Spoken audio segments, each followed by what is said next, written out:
Hi everyone, today I'm making a video to show you how I make my sourdough bread using the Bourke Street bakery method. So I have a starter that I've been feeding for about 2 months now, which I'm going to give a feed now. So these are the things you'll need. So I'm starting with a fresh jar.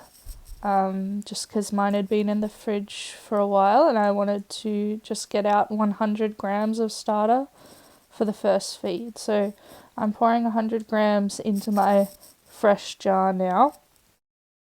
And then I'm going to feed it 50 grams of flour and 50 grams of water, taking it up to 200 grams in total. So when I put my jar on the scales, I zeroed them so that you could see clearly how much was going in. And it's really important when you're feeding your starter that you do it by weight, not by volume. So for example, like you wouldn't use measuring cups, you would use your scales to get a more accurate feed because you want to keep it within that ratio of 2 parts starter to 1 part water to 1 part flour, so a 2:1:1 ratio. I added a bit more flour here because I put in a bit too much water accidentally, so I went more like 60 grams and 60 grams, but that's okay. Just give it a good stir and then put the lid on, and we're going to leave it to sit for a few hours until we see it approximately double in size. So what I do is put a mark on the jar at the level where it starts at, and then I leave it for probably like 5-6 hours until we see it increase in size by about double. So that first feed was about 10 a.m. and now it's 3 p.m. and you can see that it's doubled in size. So we're going to feed it again, and this time, because the starter is at 200 grams, we give it 100 grams of flour and 100 grams of water. And this time when we're stirring it, we want to be a bit more gentle because we want to keep all of that air that's been created in there. We don't want to be too vigorous when we stir it because we don't want to lose all that good air, which is going to make our bread rise really nicely. So 200 grams of starter, 100 flour and 100 water.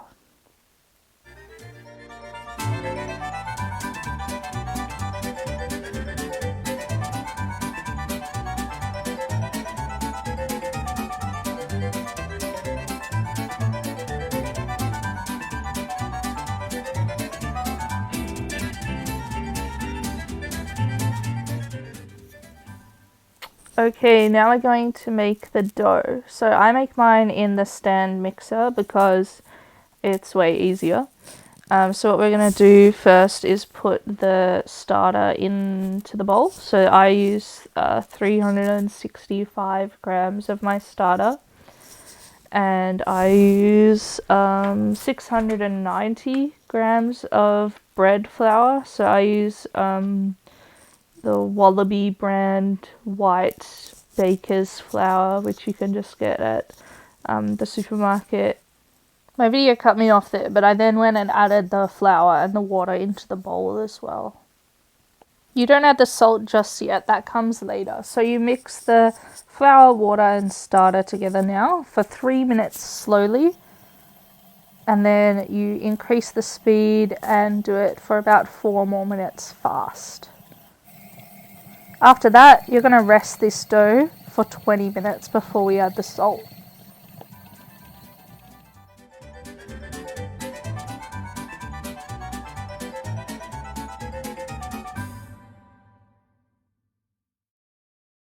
So this recipe originally called for about twice this much salt, but I was finding the bread too salty, so I just used 1 tablespoon.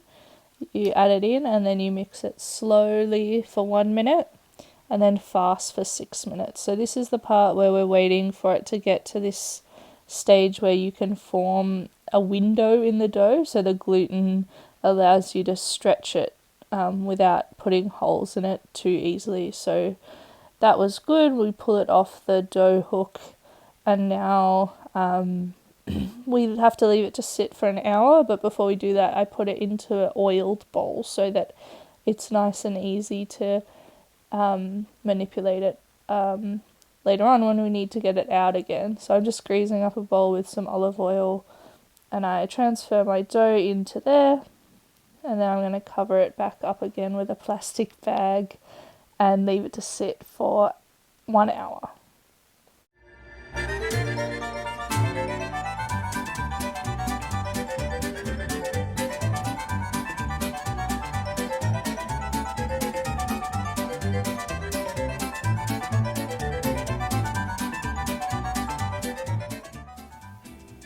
Okay, so now the dough has rested for 1 hour, and when you take the bag off, you'll see that it's risen quite a bit. It's really got some big bubbles popping out of it. And what we have to do now is knock back the dough. So I'm wetting my hands to make it a little bit easier to handle the dough because mine is a bit sticky. If it's too sticky, you can reduce the water a little bit at the start, but I think it makes a better dough when you've got a tad more water in it, a higher hydration, they say. So you spread the dough out like this into a big rectangle, and then you're going to fold it into thirds. One way, so the long way, I guess.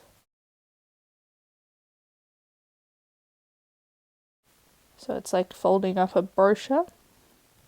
And then you're going to fold it the other way, so down from the top along the shorter length, also into thirds. And then you just need to pop it back in your bowl, and again we're going to rest for 1 hour.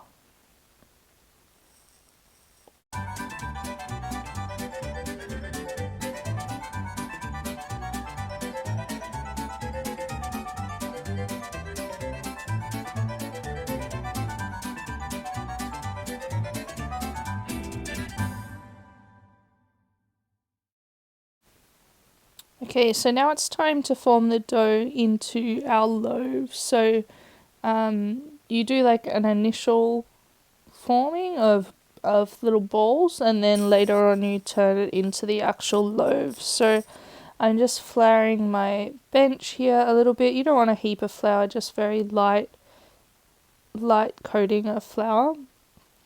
Again, I'm wetting my hands to make it a little bit easier to handle the dough. You want to get it out onto the bench. I use a spatula bread scraper type tool to do this so that you get it all out. And then I'm going to halve it using that same tool. This is actually enough dough to make 3 loaves. The recipe calls for 3 loaves, but I find, I don't know, it's easier to bake 2 rather than bake 3. So you want to form it into a ball. So the idea is to form tension in the dough. So form like a tense skin over the top of the dough, I guess. So you just turn it in one direction, scooping it up from the bottom, and getting it into a nice tight ball. And I do that for both of my pieces of dough. And once you have your 2 balls, you're going to cover it over again with a plastic bag and leave it to set just for 20 minutes this time. And then we'll come back and form the loaves. Okay, so it's been 20 minutes. I'm going to take the plastic off and grab one of our balls of dough. To the side I've got my tins ready to place the loaves on once they've been formed as well.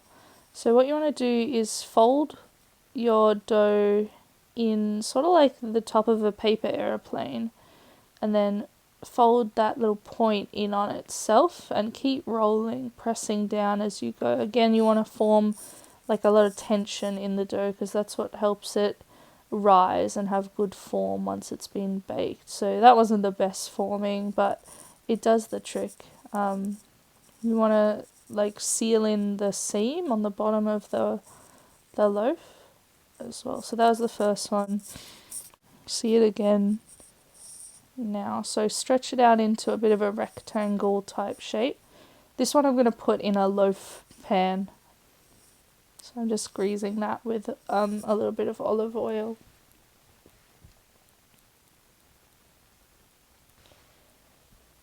So stretching it out into a bit of a rectangle, folding it up at the top like a paper aeroplane, and then grabbing that pointed bit and pushing it down on itself again and again and again until you've got a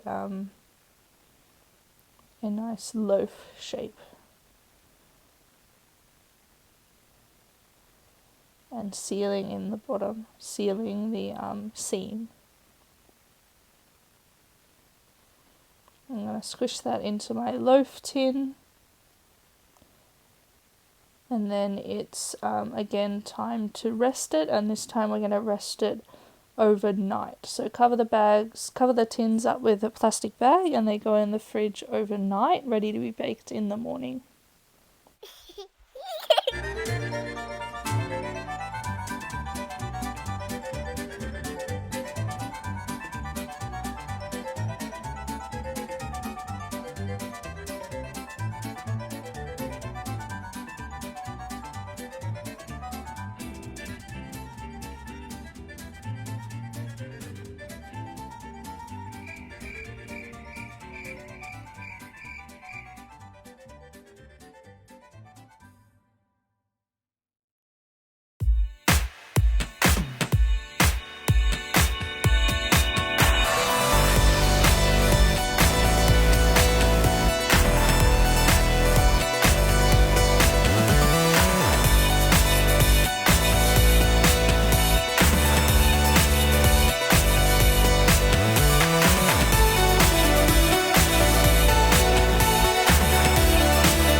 I'm doing a very bad job of scoring my loaf here, and in the bottom of the Dutch oven I've put a little bit of water, just a small dash of water, and what this does is help create steam in the Dutch oven and gives the loaf a really good rise. This is not how you score a loaf, by the way.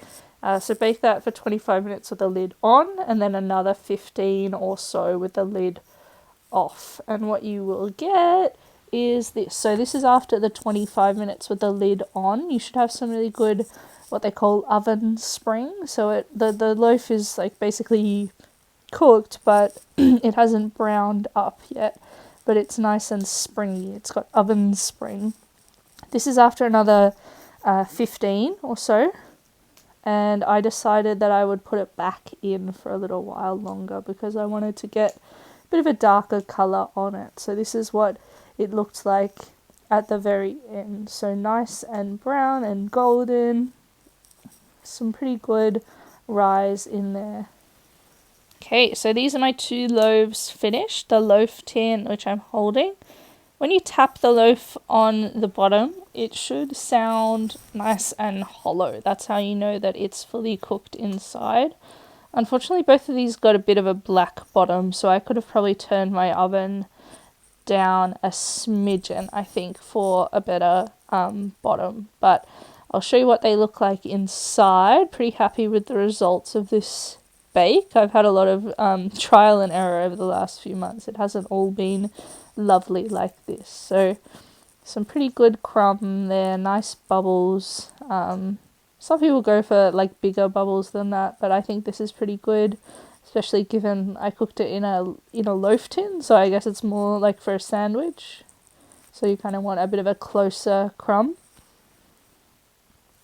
You want to wait at least like a few hours after baking it before you slice it. You want to let it cool whole. If you cut into it while it's still hot, you're going to compromise the quality of the crumb that you've created. So you really have to be patient and wait for it to cool down. So this is the end result. Pretty happy with it.